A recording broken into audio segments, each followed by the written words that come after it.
Uh, uh, uh, ooh. Ooh. Ooh. Ooh.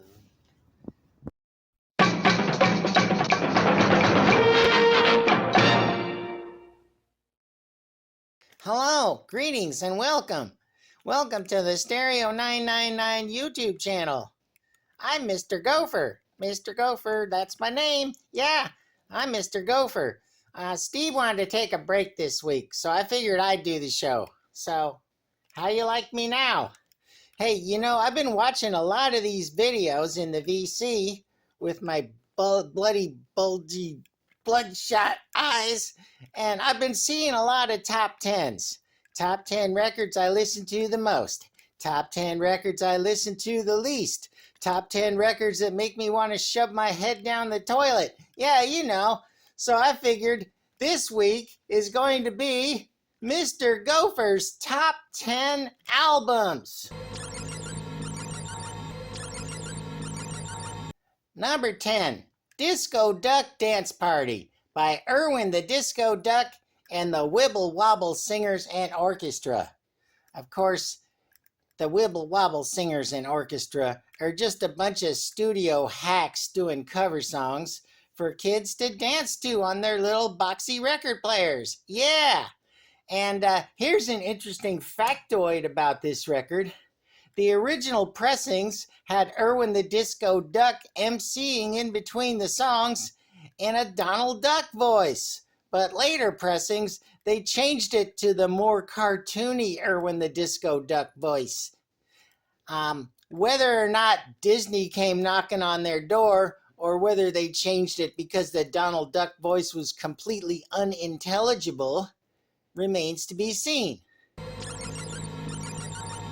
Number 9 on Mr. Gopher's Top 10 Albums is All This for a Song by the Guess Who. This is one of their later albums from like 1979. The only original member still in the band is the bass player. So it doesn't really sound like the Guess Who, but there's some good songs. There's some good jams. The main reason it's on the list, though, is because my cousin got to be on the back cover. Number 8, Gilda Radner, live in New York. Gilda Radner takes me back to a magical time when Saturday Night Live used to actually be funny. She is one of the funniest comedians to ever live. And this album contains her hit song, Let's Talk Dirty to the Animals. You can talk dirty to me anytime you want. Album number 7 is Grazin' in the Grass by the Trombones Unlimited.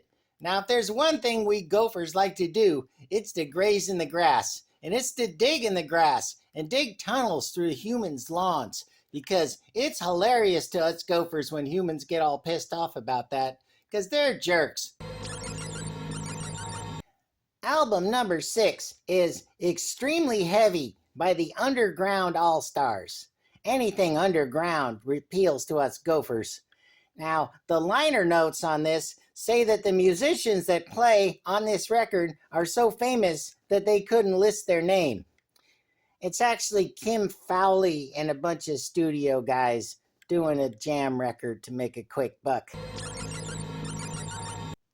Number 5 is Loaded by the Velvet Underground.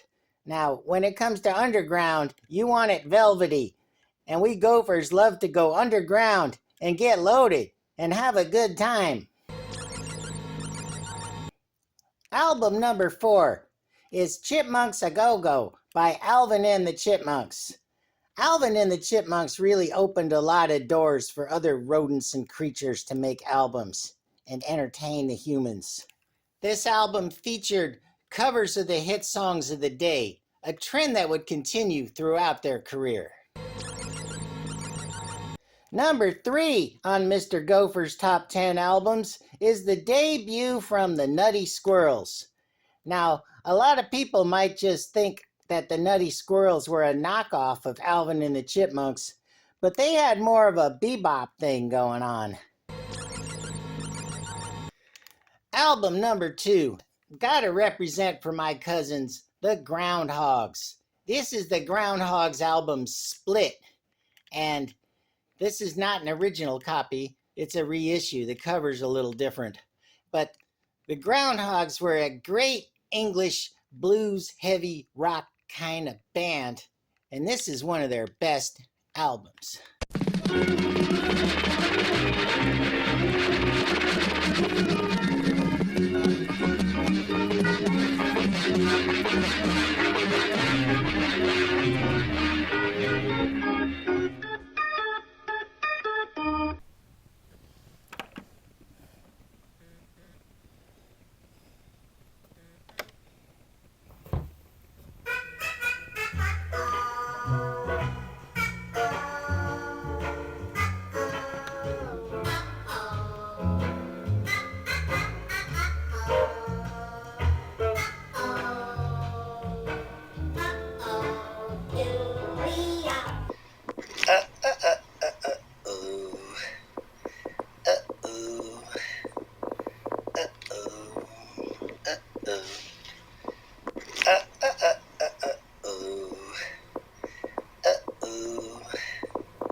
Okay, well, before we get to number one in Mr. Gopher's top 10 albums, I want to honorably mention some honorable mention albums. You know, that'll fill up some time, get us up to 20 minutes, right? Maybe. I don't know. Well, anyway, the second Nutty Squirrels album, they got signed to Columbia Records. They got a budget, they got an orchestra, and this album is called Bird Watching. And they do Charlie Parker's Yardbird Suite. So bird watching. I see what you did there. Okay, and same deal with Alvin and the Chipmunks. I only wanted to do one album per band. So I left out Chipmunk Punk. But Chipmunk Punk was their comeback in the 80s. I don't know, looking at these song titles, it's more new wave than punk, but Chipmunk Punk is a clever title, a little catchier than Chipmunk Wave. So I see, it was worth it, what they did there. Okay. This is Dance the Bop by Ray Conniff. And he was trying to sell some fake rock and roll to the teenagers. He figured they didn't know any better.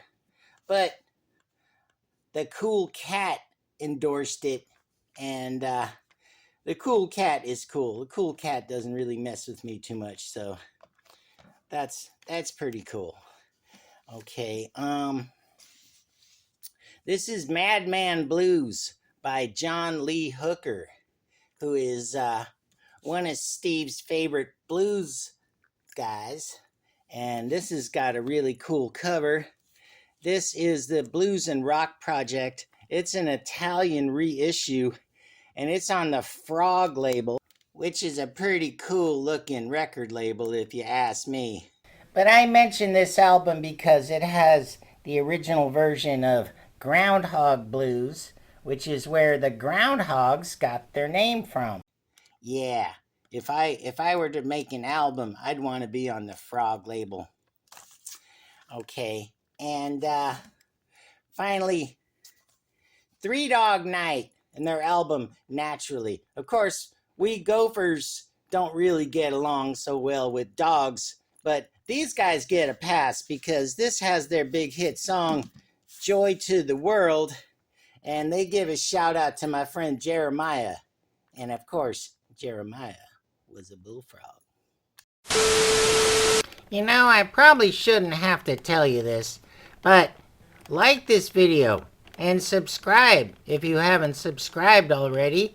And if you're new here, watch some of Steve's other videos because they're probably a lot better than this one and you haven't seen them yet. And yeah, leave a comment. Any kind of comment. Well, be nice, be cool, don't be a jerk. But comments will give Steve some dopamine and he'll get over his imposter syndrome and keep making these videos. And before I split, I'm going to have to tell you what my #1 album is. Well, we're waiting. That's right, folks. Mr. Gopher's #1 on his top 10 albums is the soundtrack to Caddyshack, the greatest movie ever made in the history of film. And, you know, I should have been paid more, but Chevy Chase took all the money. Anyway, it's a great movie. The whole first side of this album is Kenny Loggins, and the second side kicks off with Any Way You Want It by Journey, the band everybody used to love to hate until they saw Rodney Dangerfield dance to that song in the movie, and now people don't stop believing about Journey. All right. Well, that was my top 10 albums.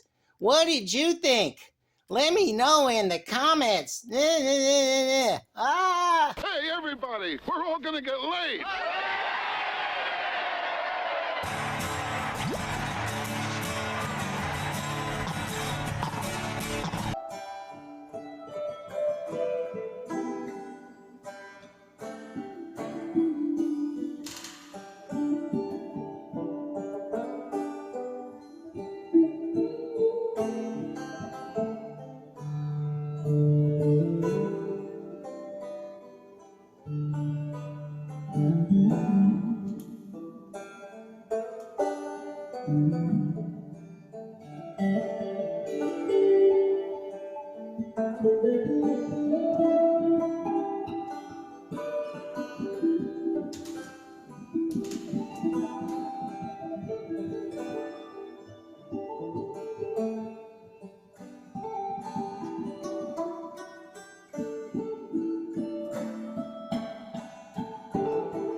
Side